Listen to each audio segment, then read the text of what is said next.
I wanted to talk today about a little languaging hack or tidbit that really impacts what happens for us. And I don't mean in the sense of positive thinking as such, but when we're talking about affirmative wording versus negative wording, there is a lot that happens in our brain to support either one.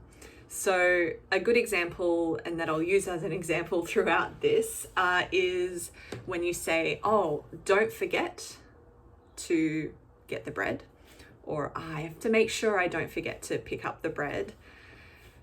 Our brains are wired to prove themselves right. So that's why when we have a certain mindset or assumption about a situation that's not based on facts or what we've been told, our brains are always wired to look for what is true or what supports its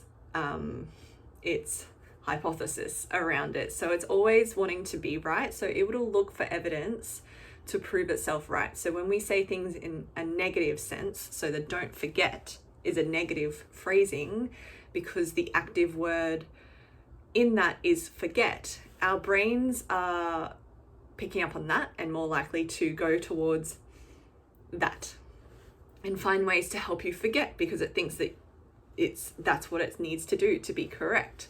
Whereas if you were to say, oh, I must remember the bread, remember to pick up the bread, the active word there is remember, which is in a positive phrasing because it's remembering. It's actually the real message of what we're trying to do for ourselves, and remember to pick up the bread or the milk or whatever it is. So our brain looks for ways to make sure that it is right and that it is correct, and it picks up on that active word, which is remember. So when we have negative versus affirmative phrasing, it can impact how our brain functions in that. So you can see the difference between just positive thinking without action versus the phrasing that actually works with our brains and the way our brains work, which is to be always right, or to find evidence of why it's right.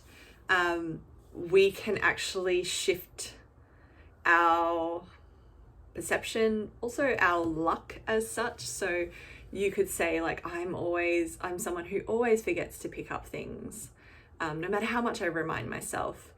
But the thing is, if you are using that phrasing, your brain is doing its job. It's actually doing what you're asking it to do because it's picking up on the active word, which is forget. Whereas you can change your luck in the sense of being someone who always remembers what to do or what to pick up because you're using the word remember. And that's the active phrasing that the brain is picking up on, so it can still do its job. So it's not necessarily anything wrong with your brain. And I'm using this as the example because I think a lot of people can relate to it a lot more easily, but you can see where this can relate or be translated into other examples of how we talk to ourselves and how our brain works in looking for that evidence. So if we say, oh, I'm stuck in comfort eating, then the active phrasing in that is comfort eating. So your brain is going to be like, okay, great, I'm gonna switch on or release the chemicals or do the thing that makes you want to comfort eat because this is what you're saying. This is the activity we have to do. Versus if you say, oh, I've indulged in this, but I'm focusing on getting back on track with healthy eating, it can go, great, how can we do that? Let's actually put things in place to eat a bit healthier again. So you can see the difference in habits and what happens to us and how our brains are actually working for us, and they're doing such a great job, but it's us who aren't using the right languaging, aren't communicating as such with our brains in the way that is most helpful.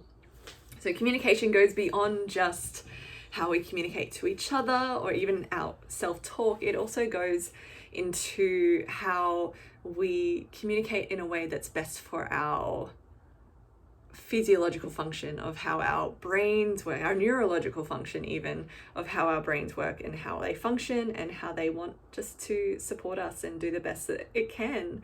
But we can shift little ways in our languaging. And it's not always easy, especially if it's an deep ingrained habit, but phraseology, that wording, can make a big difference to what your brain actually responds to and fires to, in response to then support what you do want to shift, or what you do want to remember, or what you do want to actually do.